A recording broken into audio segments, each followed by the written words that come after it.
For this cake, we're doing a vanilla sponge cake with a rose and strawberry filling.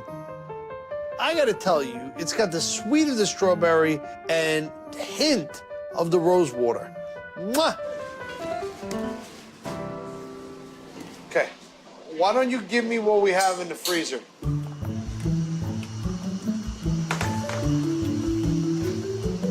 Yellow ranunculus, those purple. And when we do this cake, I'm gonna take those frozen flowers and kind of use them like a base, but then I'm gonna fill in and pipe more flowers. I mean, I'm just gonna go like a floral bonanza. We can make ranunculus. Yep, there's some ranunculus. Okay. Is that what you want to do? Okay. Rosedale.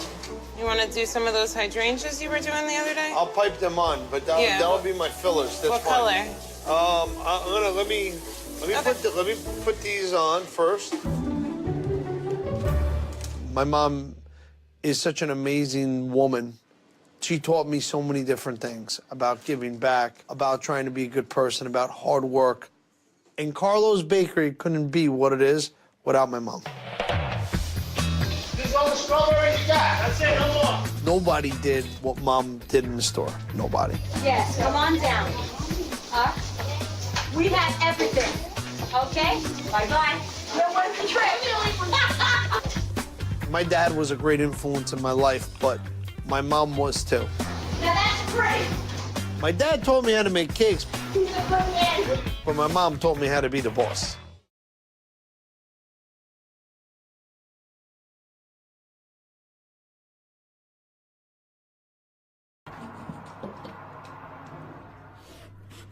We sometimes have a big lunch on Sunday. Today we're having roast beef and Yorkshire pudding.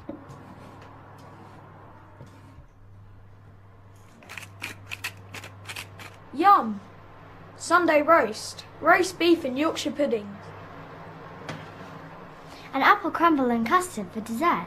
This is going to be delicious.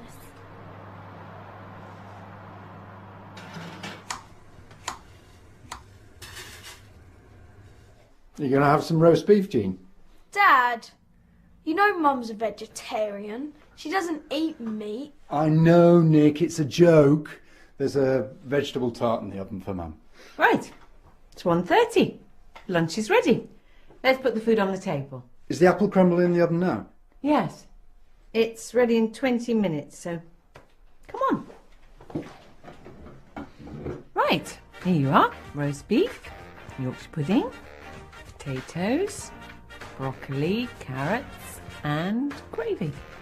And for dessert, there's apple crumble and custard. Yes, thanks, Mum. My favourite. It's Friday.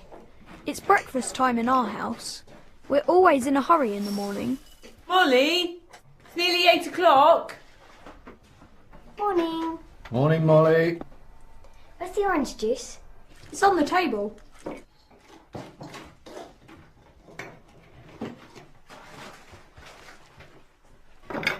Right, Nick, Molly, can you help me make your packed lunches, please?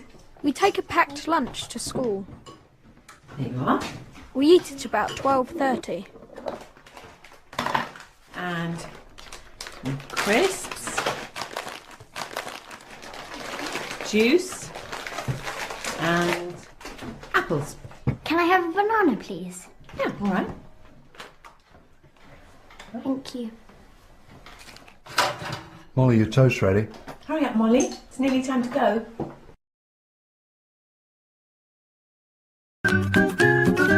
The thing that I love about cooking is that you can play with presentation and different colours, and you can experiment with flavours and ingredients. It's just a great way to spend time with your family and friends, you know, all around the bench, cooking together. It's just heaps of fun. I love it. When it comes out. Good morning. Good job. Our book is called A Little Bit of This and A Little Bit of That, and it just sums up our way of cooking. Especially when Mum and Nonna cook, you watch them cook and they just go for it, just put anything in. They really encourage you in the kitchen as well. Isabella and Sophia are lovely girls. Really, they're so independent and they can take a recipe from a book and go with it. It was just something that they loved to do, and it was something that it was normal. So when the opportunity for MasterChef came up, it just made sense. Getting the opportunity to be on MasterChef was just amazing. We're so lucky. It was really fun, and getting to meet all the great chefs and so many new people, it was awesome. Well, most of the food in our book are traditional Sicilian dishes, which have been a big part of us growing up.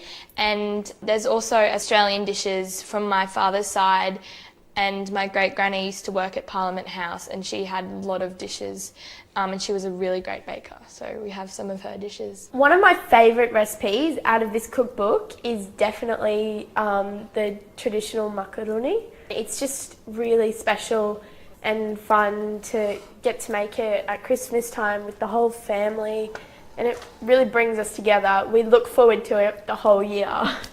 The book is set out so it's really easy to understand, and people, whatever they're looking for, they can go to the chapter and just look through all the different recipes. If they feel like meat, they might go to the meat section, so they can just find that easily. The photo shoot for the book was one of my highlights. It was so much fun, just having all the food, and I think by the end of it, we just eaten so much. It was great. Yeah. It's amazing to see that all our effort is going to become this beautiful book of all our family recipes.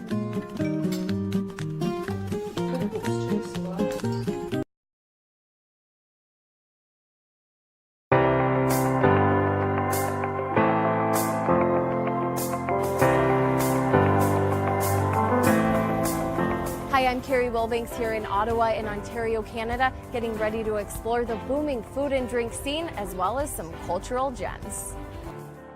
One of the best ways to experience the culture and food of the city is on a culinary tour with C'est Bon Epicurean Adventures. So the C'est Bon cooking tours are food tours, they're walking food tours in Ottawa, 8 different sectors of Ottawa. We have such good food here, whether it's beer-infused dishes or small plates that are made with local food. You can even go to an Italian market at La Bottega Nicastro and sample food as if you were in Italy. It's fantastic.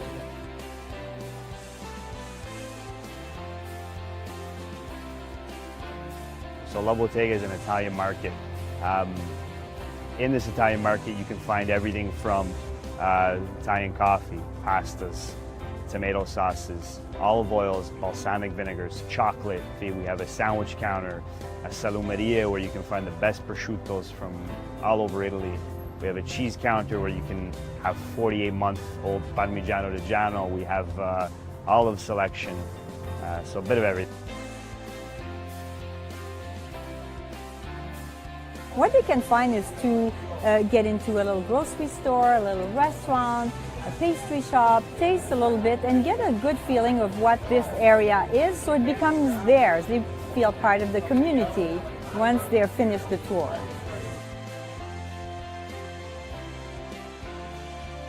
Whether you hop on a beer tour or just order a local brew at a restaurant in town, you will see why the beer scene here in Ottawa is on the rise.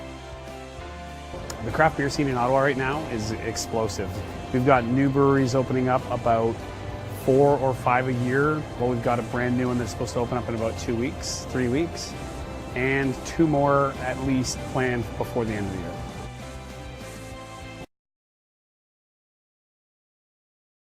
I'm Becca Nsangwisi from South Africa. In 2003, I was very, very sick, and I was told that I have colon cancer. But I remember there were doctors and psychologists who were there. This psychologist used to tell me that you have to prepare your will because you are about to die. To my surprise, she was telling me that, and I had many things to do because I was building houses for the destitute. I have kids that I have to pay for their school fees, and it was difficult for me.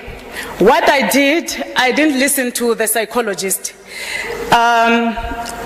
because of the love that I had in me. You know, when you are told that you have cancer, the only thing that you think of is death. But to me, it was like, how can I die before I finish building these houses?